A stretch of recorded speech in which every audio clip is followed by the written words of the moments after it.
Mark Fenton, Senior Product Marketing Manager at Cadence, discusses the company's recent research, which identifies the most pressing challenges and opportunities within the data center space. The major problem seems to be one of demand outstripping IT infrastructure/data center supply, but there are grounds for optimism, as Mark outlines.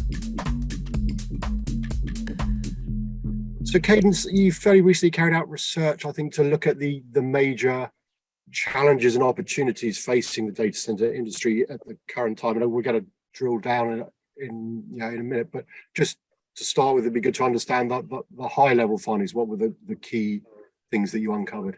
Yeah, sure. Firstly, Phil, thanks for having us on and talking to us about the research. So previously as Future Facilities and now as part of Cadence Design Systems, we really love going out to the market and asking these kind of questions. It's great for us to kind of understand the pains that our customers and the wider data center community are going through. It kind of helps us build great products. So that's kind of part of the reasoning. And this bit of research that we did was at the tail end of the pandemic. And so obviously a big shift in the way that organizations were having to deal with data and transferring that. So I think that was kind of evident in the research and in the numbers that we were getting back from the respondents. So, almost half were saying a huge change and a huge acceleration into digital transformation. So putting the foot down on all those projects that they were thinking they might not have to accelerate. Suddenly, the pandemic hits and the way that we do business has changed. So that was kind of one of the big takeaways that people had seen, that big acceleration. And kind of with that, I think, we're then storing data online and we're having to access that differently. And with that comes increased security concerns. So that was kind of another key takeaway from the research.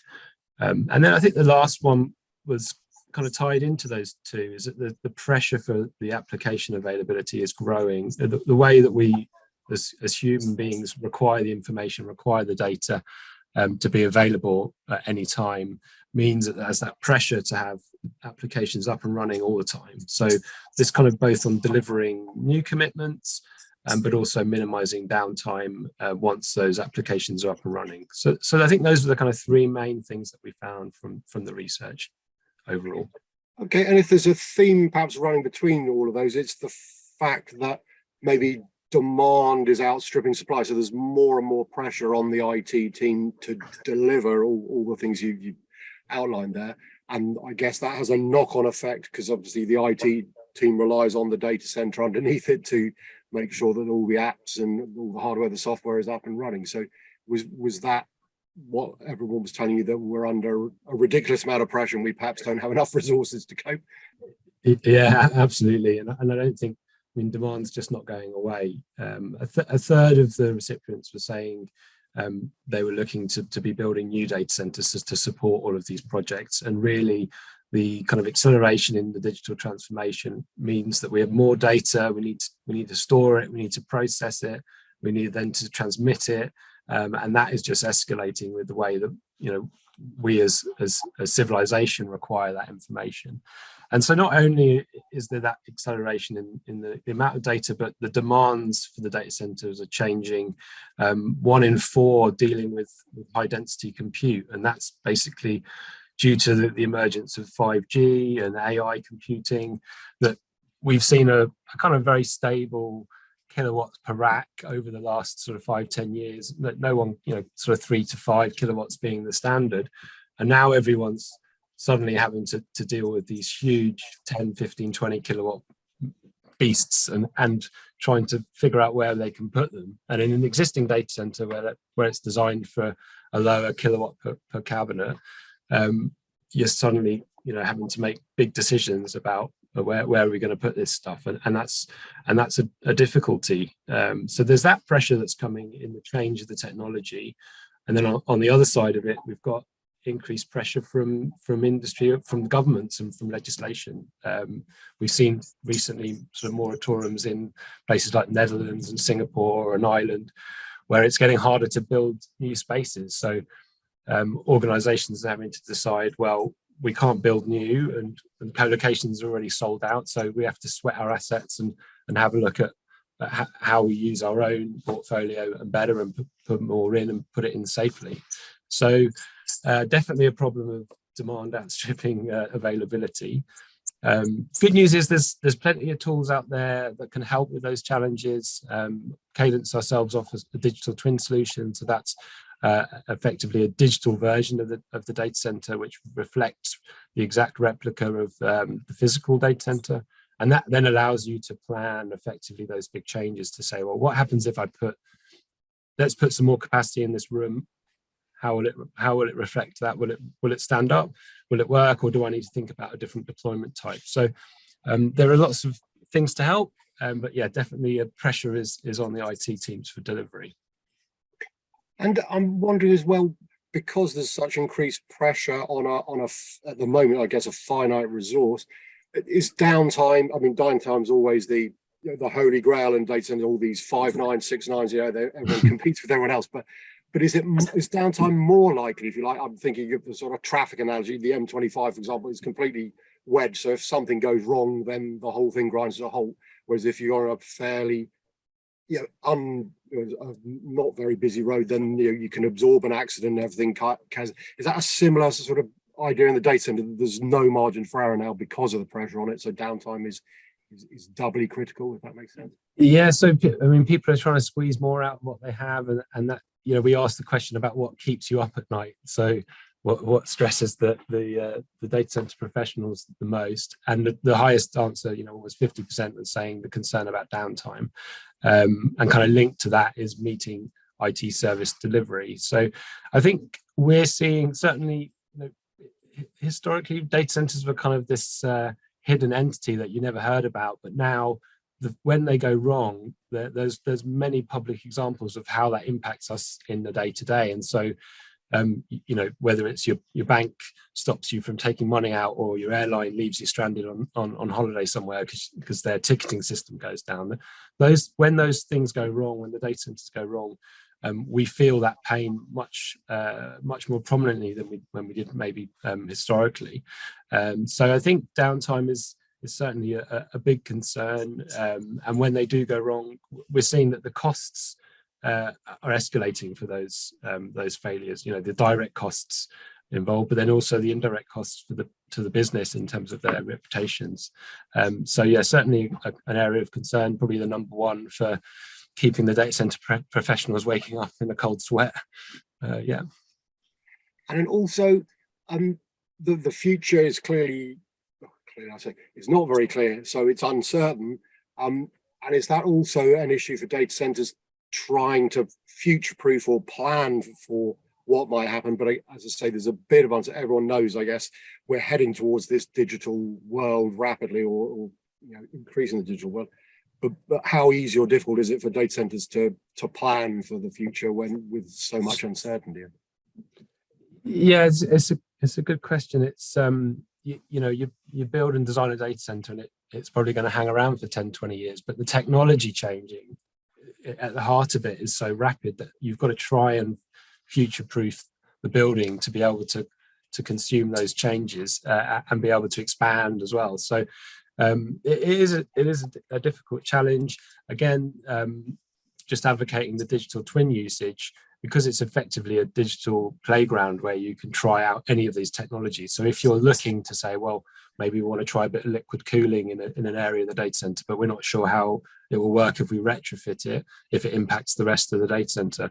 So digital twin's perfect for that, because you can put it in the model, simulate it, and see the impact of those changes, and see how that type of technology might work, even if you're not going to roll it out straight away. Maybe you think about it in 5 years, 10 years. So that's one way that you can look at what you've got, and if you haven't got the capabilities or the luxury of building something new, then you can at least try and future-proof it for some of those technology refreshes that we're seeing, or the new technology that's coming down the pipe. And in terms of the data center's position, I mean, the whole IT infrastructure, there's always something that, relatively speaking, I guess, is a little bit slower than, so you might call it a bottleneck, or just the storage isn't quite as fast as the network or as fast as the service. But at the moment, are we in danger that the data center, for reasons we've discussed, is possibly going to become that bottleneck, because everything else is, the feeds and speeds, I say, of servers and networks are fairly significant these days. But does it all grind to a halt to a certain extent in the data center, or is that not the case? But we just need to be wary that could become the case.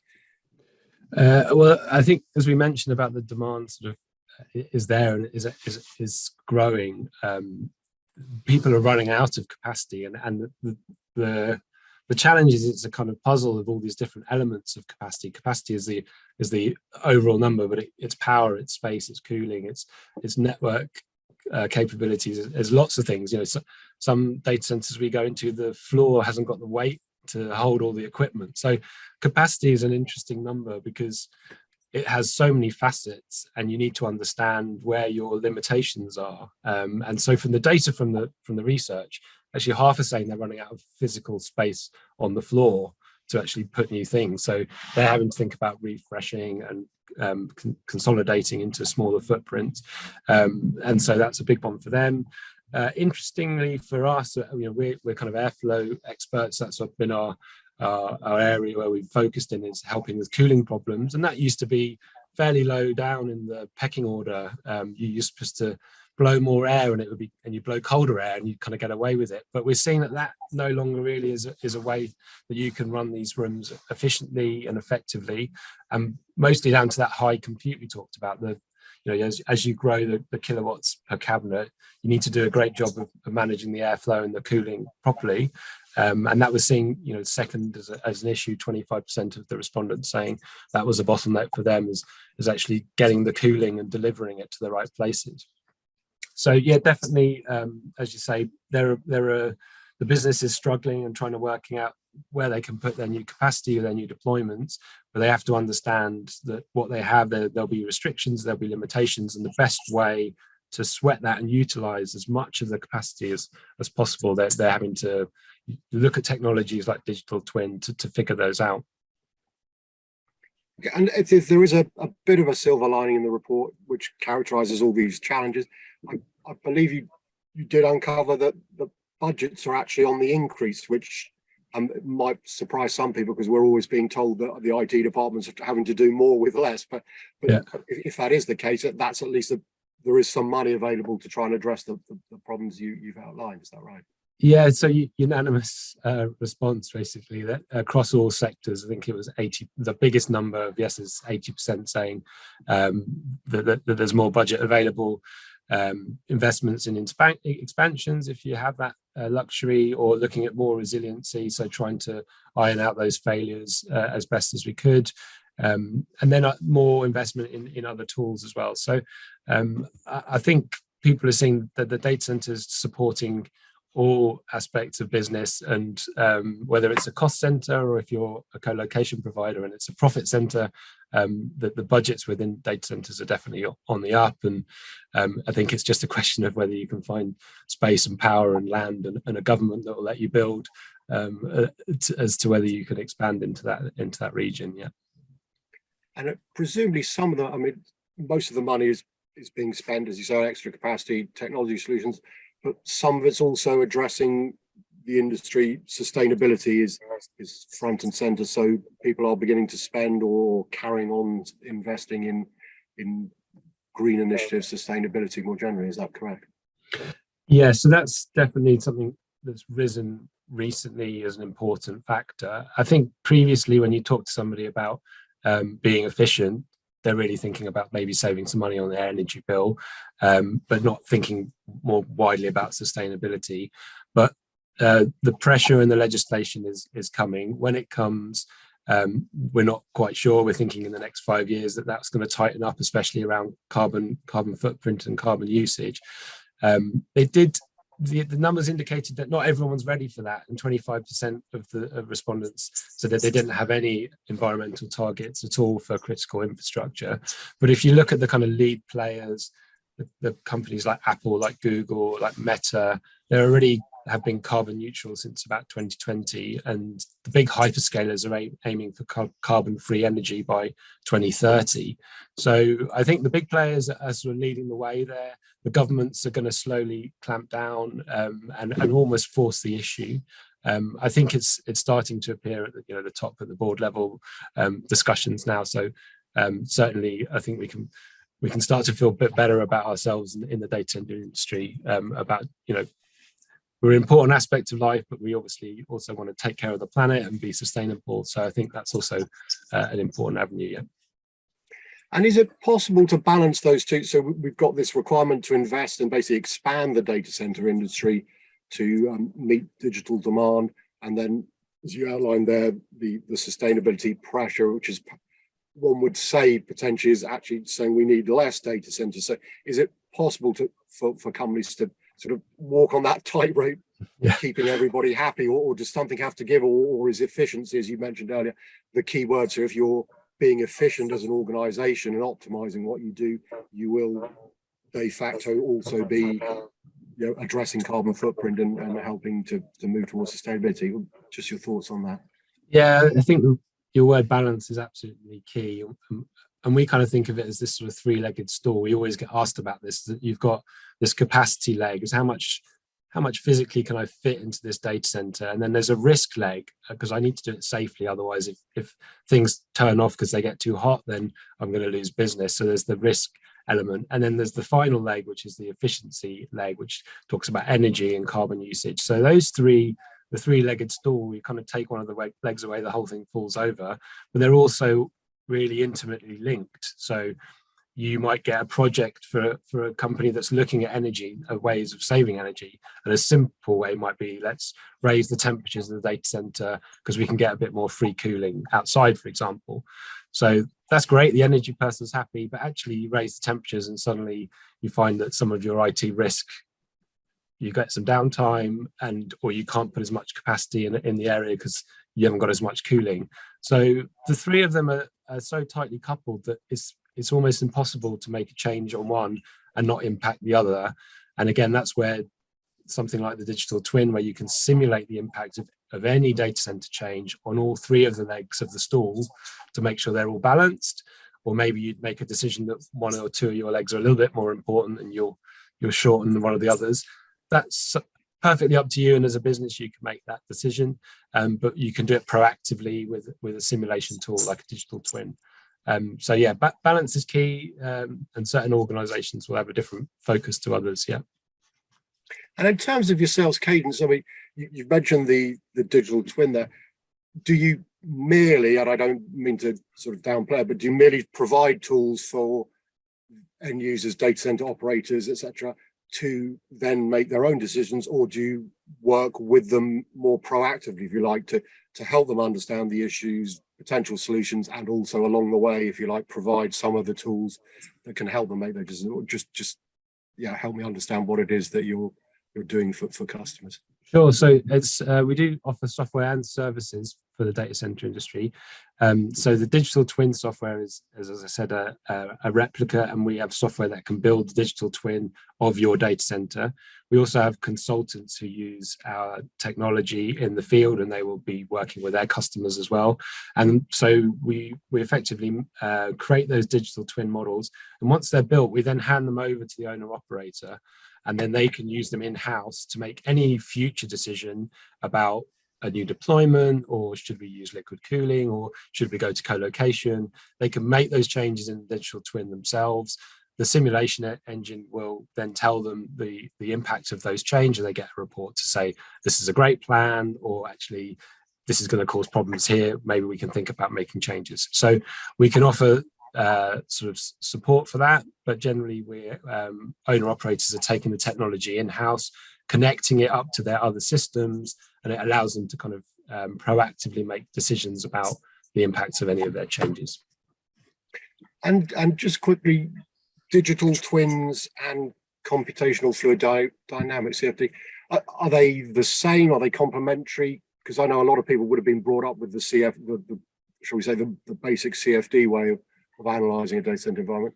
But what does digital twin technology bring, an extra layer? Would you just characterize the similarities and the differences, if you can? Yeah, sure.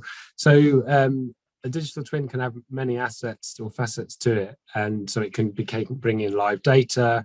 But the kind of USP, I guess, of the Cadence digital twin is it has the simulation engine baked into it. So not only is it reflecting how the data center is happening or how it's reacting now, we can make changes into that digital twin and it can simulate the future. So there are digital twins on the market that can give you just a, where am I now? Tell me what, give me some live monitoring. Maybe it's kind of baked into some placements or some other tools where I'm making decisions about what I want to place somewhere. But really, the power of the Cadence tool is the proactive, predictive element of our digital twin. So anything in the future, because we have that simulation baked in, the CFD, as you mentioned, we're able to tell you with physics-based the reality of what happens when you make that change. So that's kind of the difference, I guess, between a digital twin with and without the CFD element in the background. And maybe just finally, in terms of being optimistic, bearing in mind the scenario you've outlined, that capacity is seriously under pressure, and yes, there's always somewhere you can maybe build another data center or expand existing, but do you worry at all in terms of what keeps you up at night? Do you worry that the industry won't be able to expand fast enough to meet digital demand, so it will become a genuine bottleneck? Or do you think as long as it reacts to what it already knows at a reasonable base, we're going to be, or say in 5 years' time, we will be going, well, I'd love to do that, but I can't because there aren't enough data centers. How do you see the future? Yeah, that's a really interesting question. We are seeing huge demand, and we're hearing stories of co-location providers building, and before they've even laid the first stone, that the whole thing's been bought by a big hyperscaler firm. So I think it's going to be harder, and there's going to be a challenge for organizations to expand. But I think it's also for us as a public to think about, do we need all of this information stored in 4 or 5K? Do I need every single picture I've ever taken and every video stored in high definition on the cloud somewhere? And you can kind of see those when we start, the schemes of you get unlimited free storage for everything, those are kind of starting to go away because people are realizing there's a cost associated to that. Not only there's a computer somewhere running, but there's a cost to the environment, there's a cost to energy. So I think there'll be a little bit of a shift. But on the flip side, businesses are moving more and more data into the cloud. Every company is a data company, and the emergence of 5G means there's all sorts of exciting futures coming our way, which are driven by having lots of data close to us with a low latency, so that that this 5G future that we might see will happen. And I think that they're going to have to find a place to put all the compute. I'm not sure if the data center will stagnate. The rate it's going, I imagine it's just going to keep climbing. There are limitations to power, and there's a lot of questions about renewables and whether we can start building more data centers around renewable energy. There's a risk there as well. So yeah, what I love about data centers generally is it's a really interesting space. Technology is just changing all the time, but it underpins so much of what we kind of do as a society, that it's a great place to be in. But I never like to look too far ahead because it always surprises me. Oh, that's brilliant. I've really enjoyed chatting to you, and thanks for sharing your insights. So, Mark, really appreciate your time. Thank you. Brilliant. Thanks, Phil.